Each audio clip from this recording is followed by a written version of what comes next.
here we go. Let's talk about rectangles. So, quadrilaterals is a large group of polygons that have 4 sides. And we can get more and more specific. Parallelograms is a large group of quadrilaterals, all right? So quadrilaterals is any 4-sided figure, all different shapes, but part of those can be parallelograms. So rectangles is an even more specific type of parallelogram. So a rectangle has all the same properties of a parallelogram because it also has parallel sides, right? Like, that makes sense. Draw yourself a rectangle. Let's draw a wee little rectangle here. We know that a rectangle has some long sides and short sides, but just like a parallelogram, they are parallel to one another. Opposite sides are parallel, and opposite sides are congruent. They are the same length. They are parallel to one another, so it is a parallelogram, but it gets even a little bit more specific.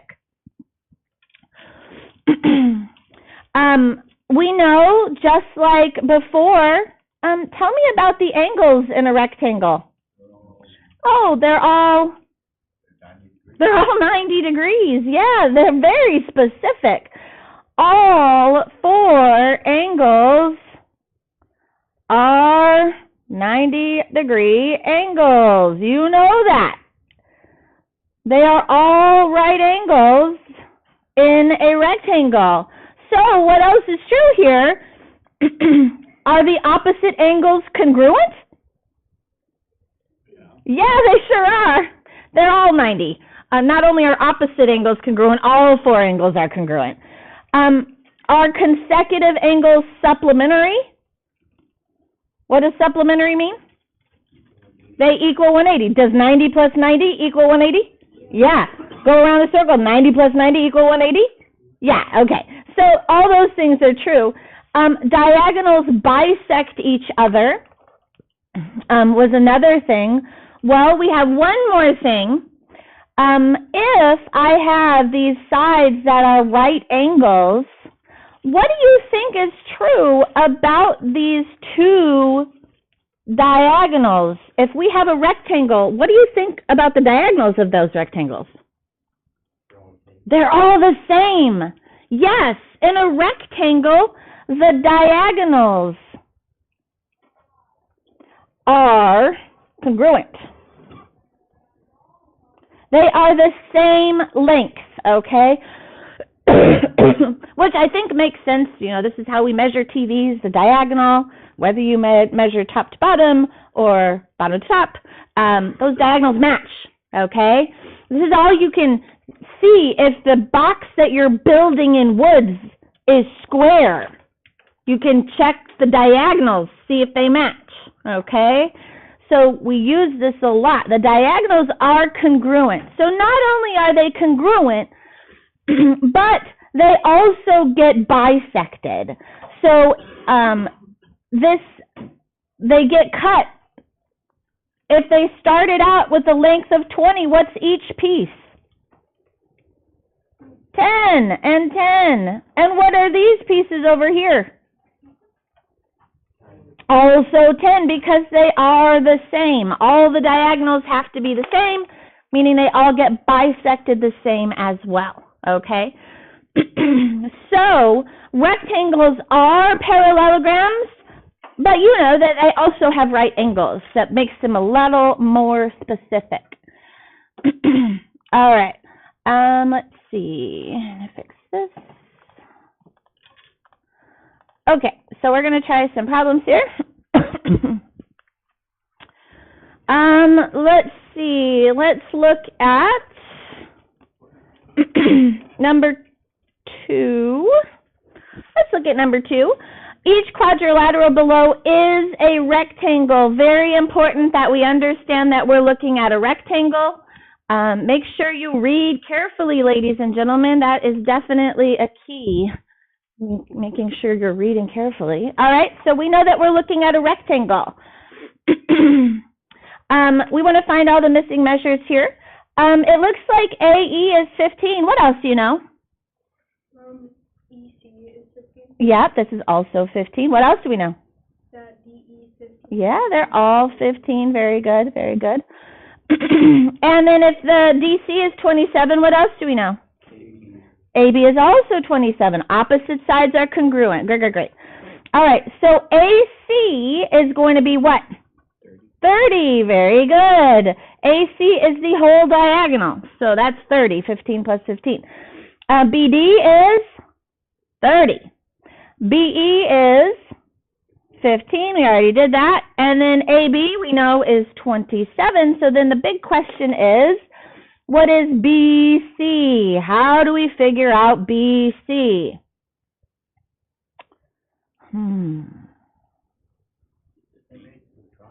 It makes a triangle. We have a right angle. We have a long base here. We have a height. And we have a hypotenuse. We have a right triangle. What can we use to figure out BC? Pythagorean theorem. Pythagorean theorem, not angles, leg lengths. So, Pythagorean theorem, 27 squared plus x squared equals, what's our hypotenuse? 30 squared. Leg squared plus leg squared equals hypotenuse squared. Guys, I don't have a calculator, so will you please, what is 27 squared? 729 plus x squared equals 900, and then what do we need to do? Minus 729. Okay, subtract 729, so we get x squared equals 171? Yeah. 171, okay. And then how do we get x by itself? Square root both sides. So we get x equals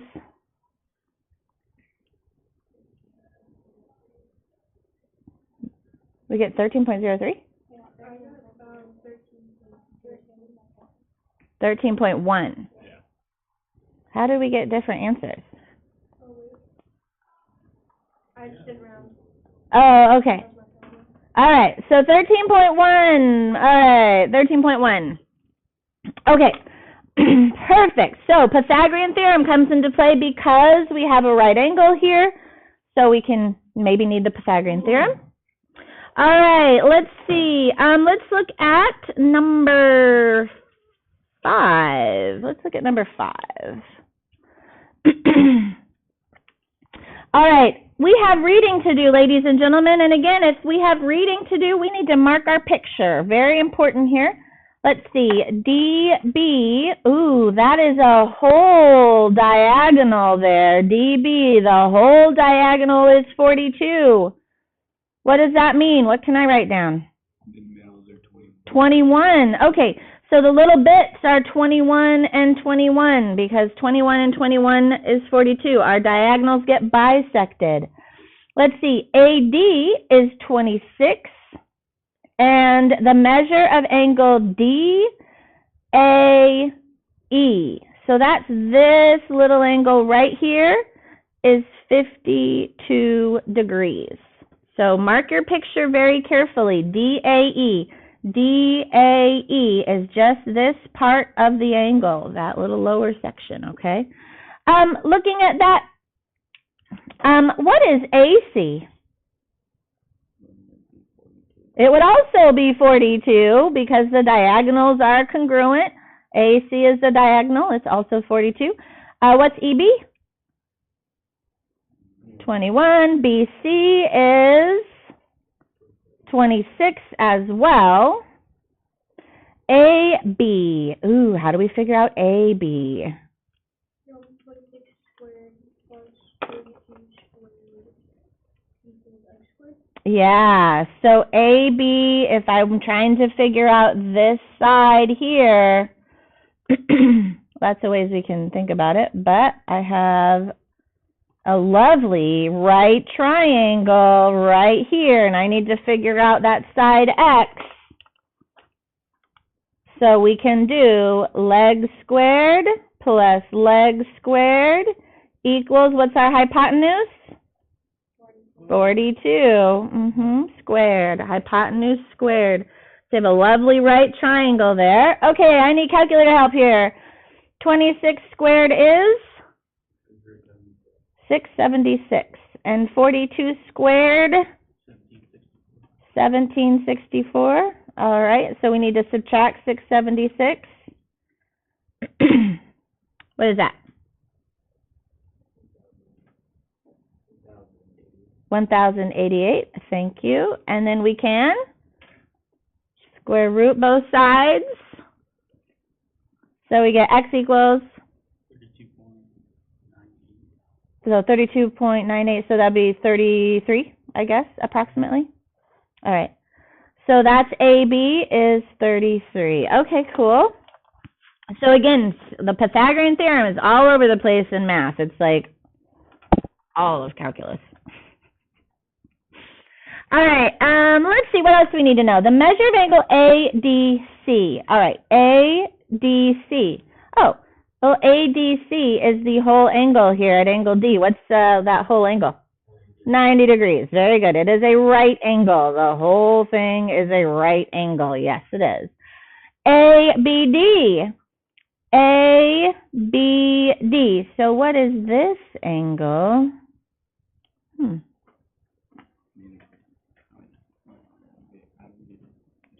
I don't know. We're going to have to figure that out. What is this angle right there? Let's see. Let's,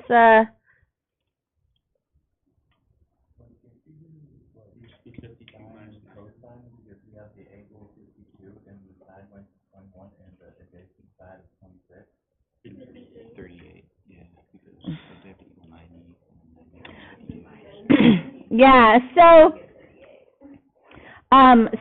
is it this angle you're talking about is 38 right here? Yeah? All right. And so how do we know that this is 38? Yeah, so 90 minus 52 equals our 38 there. Okay. Now, here's the real kicker here. Our diagonals are all the same length, right? Those little bisected pieces, they're all the same length. Okay. So what I have here in this upper triangle right here, it has two congruent sides. And if it has two congruent sides, what must be true? Two congruent base angles as well. If the sides are congruent, then those base angles have to be congruent as well. So those opposite angles, that 38 also has to be over here. It also has to be 38. All of these little triangles are all little isosceles triangles. So that angle ABD is also 38 degrees.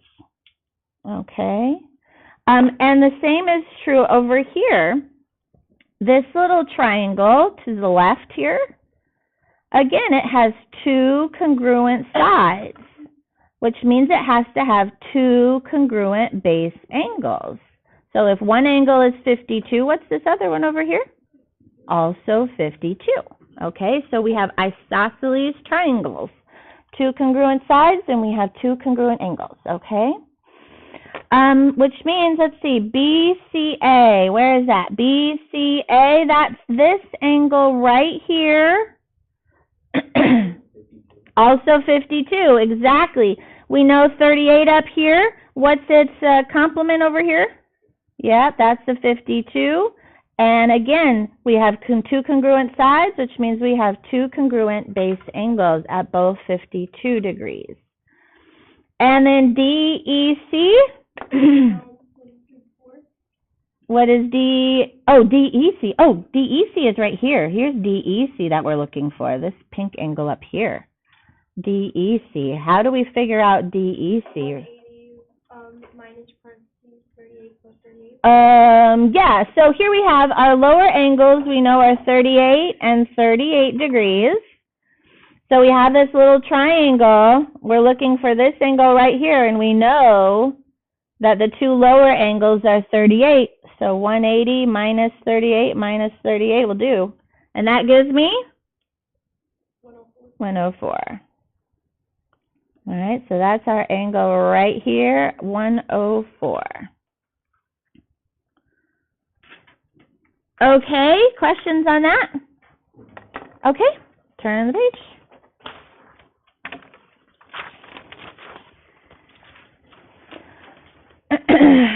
I think what we're going to do is we're going to burn through setups here.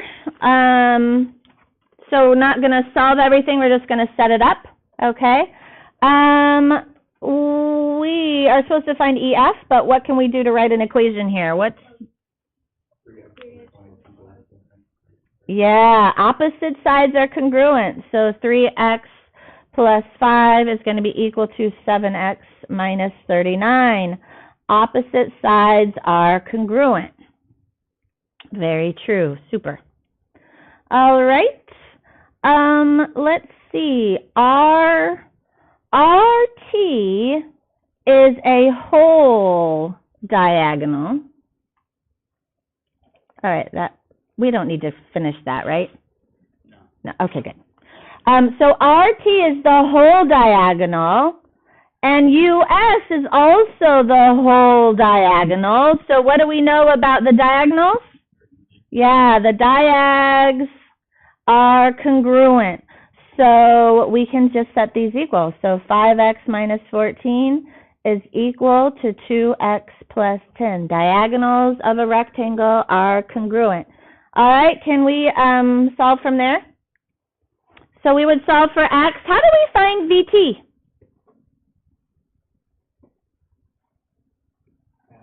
Just half, yeah. We'll plug our x back in. That's the whole thing. We just need half of it for VT, right? Okay, good. Let's see. Number 8. JM is half a diagonal. So it's x plus 17 is just this piece. It's just a portion of the diagonal. MK, is also just a portion of a diagonal. 5x minus 23. What do we do with those? Yeah, they started out the diagonals, the whole diagonals are congruent, and they all get bisected, so each part of those diagonals is congruent. So they are equal as well. Well, x plus 17 is equal to 5x minus 23. Well, that's kind of nice. Everything just appears to be equal. All right, great. How do we do, let's see, number 9. VW, that's just part, so that's 9x minus 11. That's just part of a diagonal. And SU, that's a whole diagonal. Wouldn't we just times S2 by 2, or divide it by 2, or no, 1/2? Sorry. All of those are good options. Let's see, so this is a whole, and this is only half a diagonal, all right? Let's see, we have lots of options. Could I, double the half? Okay, I like that just because doubling is easier than halving things, okay? So I'm going to do 2 9x minus 11. So if I double this piece, you can imagine this is also a 9x minus 11. So 2 of those should equal my whole 16x minus 12. Does that make sense to you? Mm-hmm. Yeah? Okay. So 2 of those halves should equal my whole thing. I think we can go from there. Okay, great. Great. Any questions on those? Nope. Pretty easy? All right, let's look down. Now we're looking at some angles here. All right, find the measure of angle BCE. So we want to know this angle right here. That's what we're trying to figure out. BCE. What are you thinking? We have this angle right here and this angle right here that they gave us information on. What do we do? It's a Z. They're going to be equal. Very good. We have a parallel line, then we hit a transversal, and then we hit yet another parallel line. We've got our lovely little Z shape. These are alternate interior angles, and they would be congruent. So anytime you see that Z, those are going to be congruent angles. So 7x plus 5 is equal to 11x minus 3. Very good. That would allow us to solve for x. How do we figure out the blue angle, though? Yeah, good. So we can plug in for x right here, but then we know that we have a right angle. So we can then, we'll figure out the pink angle and then subtract from 90. All right. All right. What about number 11? What should we do with that angle information they gave us? Yes, very good. We know that in a rectangle we have a right angle. So our two angles should add together and equal 90 degrees. So 3x plus 2 plus 12x minus 17 should equal 90 degrees. Beautiful. All right, how are we feeling? Are you feeling okay? Ready? Yeah, are you done? Do you think you have enough? Yep. Yeah? Okay. All righty. Very good. We'll stop there then. Actually, I really like number 12. Can we do number 12 real fast? Yes. Sorry, I just fooled you. No. All right. Number 12 here. I have an angle right here. And they gave me another piece of angle information right here. They equal 90. Very good. How did you figure that out? I don't know, it's kind of like the top one that we did. They're on the opposite sides of the line. Oh, from the previous example? From, like, when we just did. They're like all opposite triangles, so. I was gonna, they're like, yeah. Yeah, so what I was thinking was like, I see a big triangle here and I know one of the angles is 90. So the red angle plus the green angle plus the blue angle should all be 180. And then if you subtract the 90, then that's where you guys got. I look at it as like they're all Yeah? triangles, so. Yeah, so lots of things. These are, they are complementary, but yeah, so when I saw this, I saw x plus 20 plus my blue angle, 5x minus 8, and then, oh, that was green. That was supposed to be green. Oh, well. And plus the 90-degree angle should equal 180 degrees because I see one big triangle there. And you guys went ahead and subtracted 90, so those just equal 90. But so lots of options there, but I just thought I'd throw that out there. Okay, that was easy. Okay, ladies and gentlemen, very good. Oh, that wasn't too long. That was only 22 minutes.